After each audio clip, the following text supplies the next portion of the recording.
So what we do is we go out to the marketplaces, places where it's heavily populated, and we talk to people. The big part of what we're doing is educating our users. First of all, on what we're doing, how the product works. We still sort of let them know that there's a way of getting new customers. It's a conversation, it's a long process, but it's one that's working. It's hustling. Yeah. Literally, that's that. We're hustling with the capital H.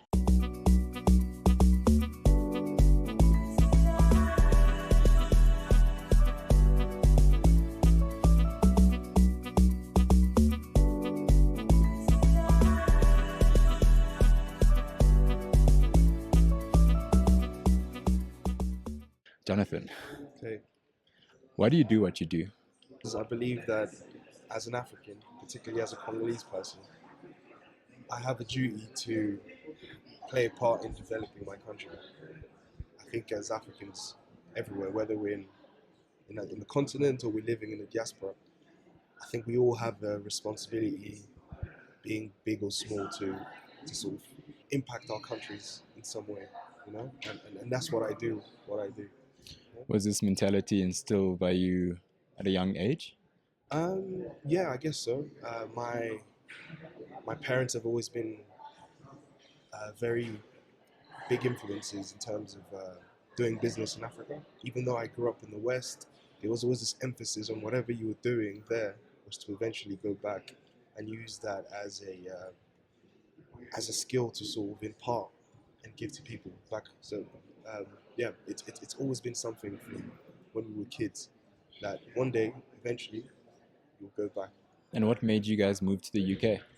A mixture of things. One, as you know, I'm from the Congo, so Congo's never been a stable country politically, So a big part of our move was to find a form of stability for us, but at the same time, our parents felt like it'd be a benefit for us to be English speaking, So we left the Franco country and the Franco school system and moved to England and learned how to speak English. Today we were bilingual in essentially two very important languages. So that was one of the reasons as well. And fast forwarding a bit, what made you start your business? Yeah, so it started by me identifying the need. So since I was a teenager, from the UK, I would import goods into Congo.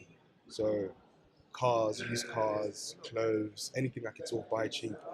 And what I found is that every time I went back to Congo, finding customers was very archaic, So it was usually, if you don't know someone who knows someone who knows someone who's looking for something, it was just a broken process. And being from the West, that there's services that make that step a lot easier, So we thought to ourselves, there's something we can do here, and that's, it kind of grew. It kind of started as a test to see if it would work, and it very quickly sort of took off.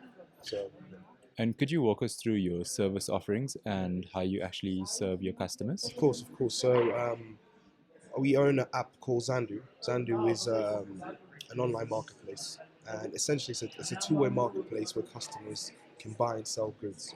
And the beauty of Zandu is the fact that there's no limitation as to what people can buy or sell. We have people selling anything from used pair of trainers, used pair of clothing, right up to property in Kinshasa's prime location. So it's just a melting pot of a range of different types of products, which is what I believe makes us unique in that sense, And how do you guys make your money? So at the moment, we make our money through premium accounts. So people can sort of pay Zandu to sort of get a premium account that gives them certain benefits on the app. We also have ads running through the app, through third-party suppliers and stuff. But as the app is developing, we're in the process of developing new verticals that would essentially help with generating more revenue for the business.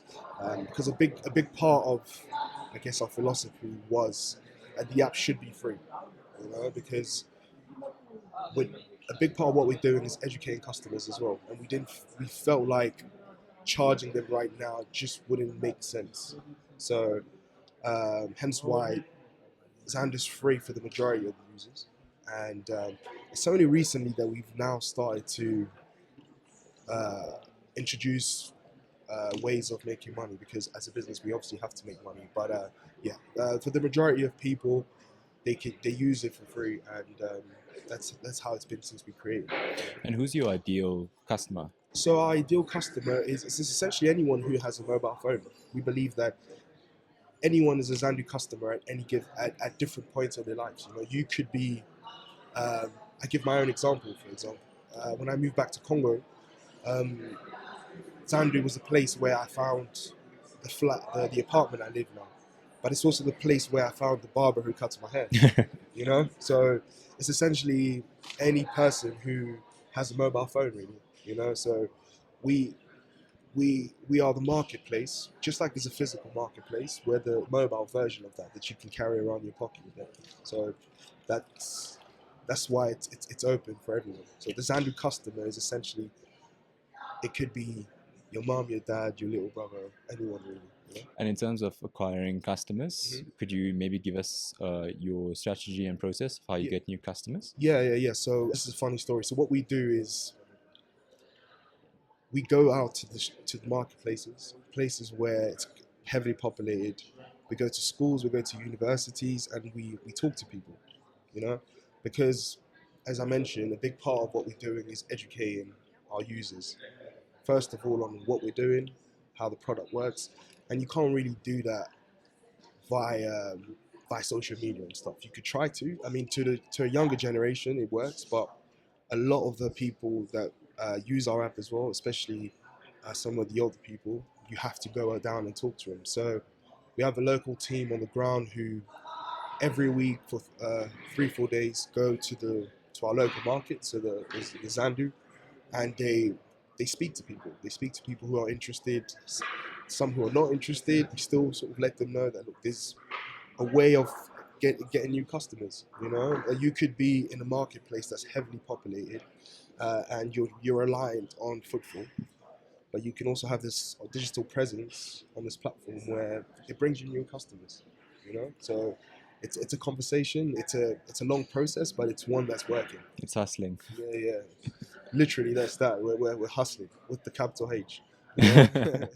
I like it. Yeah. So you told me that DRC has a population of 100 million people, Yeah, and 25% of those people have access to smartphones. that's it. What other challenges did you face throughout your journey? So one of the big challenges we face, as I mentioned, is an infrastructure issue. You know, DRC, as big as it is, we're a developing country, so it means that the quality of internet is not great, and that poses a lot of issue for a tech startup like us. But also a big issue we have as well is the cost of data is expensive in comparison to different African countries as well. That's something that is slowly improving, but it's still quite expensive, especially for some of our users who are not high earning individuals. One thing we found as well is that because of that, people were reluctant to download the app, because they found that, okay, putting new apps on their phones means more data usage, and people are very protective on their data, you know. And that's something that we took into consideration when building the app. Made sure that the app itself is one that doesn't use a lot of data. But then we also created a mobile web version, so that customers don't particularly have to download the app to use the service, so they can sort of use it by web on their phones. Because what we found is that a lot of people would kind of download Zandu if they're looking for a pair of trainers or looking for something, find a seller, discuss, talk to the seller on WhatsApp, and then delete the app. You know, so we thought, oh, you know what, just to sort of leverage that, we got a mobile web version, which seems to be working okay as well. Yeah. And speaking about customer retention, Yeah. what's sort of your strategy to actually retain those customers and not, just download, delete? Yeah.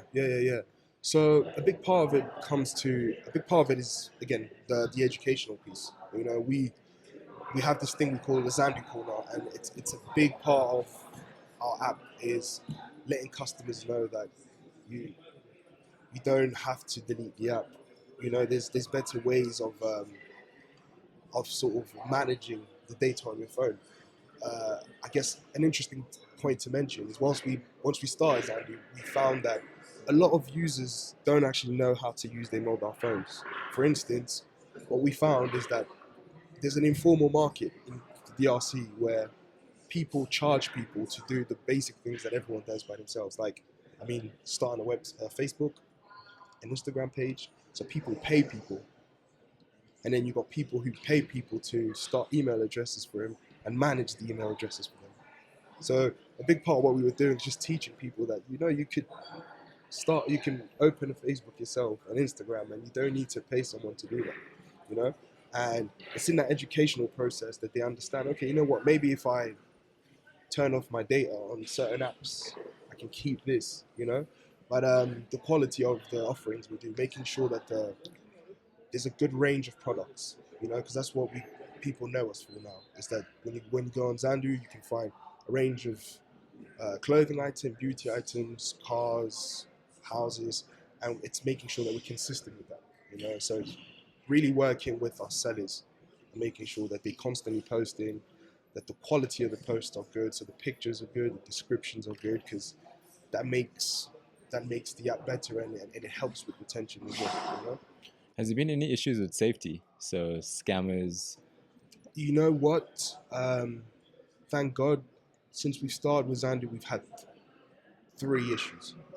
For a app that's got nearly 5,000 users every month, we've had three safety concern issues where people have tried to scam a user and stuff like that. But we're very, very on the ball when it comes to informing customers of safety protocols. So making sure that one, you never transact with a customer at a place that is not secure. Always bring someone with you if you've never met the person before. Never transact any funds before inspecting the product. And these are things that we bang on about all the time because we don't we're not looking at for the moment we're not looking after the transactional side of things. So it's our duty to make sure that the customer is safe when we have them, and then when we sort of give them over to the seller, they're equipped and they know how to sort of protect themselves, you know, because it's a risk at the end of the day meeting someone you don't know, you know. So yeah. What's your big, hairy, audacious goal when it comes to Zandu? I mean, our goal is to really become the biggest marketplace and the biggest super app in Central Africa. You know, we believe that. In fact, I won't even say it's a belief. We know that what we're doing is something that is going to be beneficial not only for our country but our neighboring countries as well. So, Congo, we neighbor 7 countries. So, the success we're seeing in Congo, we know can be easily replicated in Zambia, in Angola, in Congo, Brazzaville. So, and that's really our focus. You know, the app right now is a classified marketplace, but we're growing it into so much more than that. You know, that was just the easiest way we felt to climatize our customers with our brand. What's your advice to a young entrepreneur in the DRC that has an idea and wants to pursue it and turn it into a business? My advice would be to just pick up and go. You know, I was actually speaking to my barber the other day, and he came up to me with a very good idea, but but the moment he mentioned the idea, he started to mention all the other roadblocks that he needs to sort of jump before he starts the business. And one thing I've learned is that there's a beauty in just starting and then figuring out the steps as you go along. Of course, there's a bit of due diligence that has to be done in any business you start, but starting something, you know, there's a lot of power in just picking up and taking the first step. So my advice would be, if you have this burning desire to jump in entrepreneurship, take the first step, take the leap of faith, you know. And if you fail, there's a lot of learning in that as well, you know. So yeah, definitely start something. Don't just talk the game. Just really get your hands dirty. You know? I like it. Yeah. Those are universal Yeah. principles and Yeah. wise words. Thank you, Jonathan, man. thank you. I want Thank to you very also much. acknowledge you for the work that you're doing at Zando and Thank you. actually making this difference in DRC and, of course, very soon in other African countries. So thank you for impacting people and educating people, giving them that access to something that they didn't have before. So, yeah, all the best for your future endeavors. Thank you Thank very you. much, man.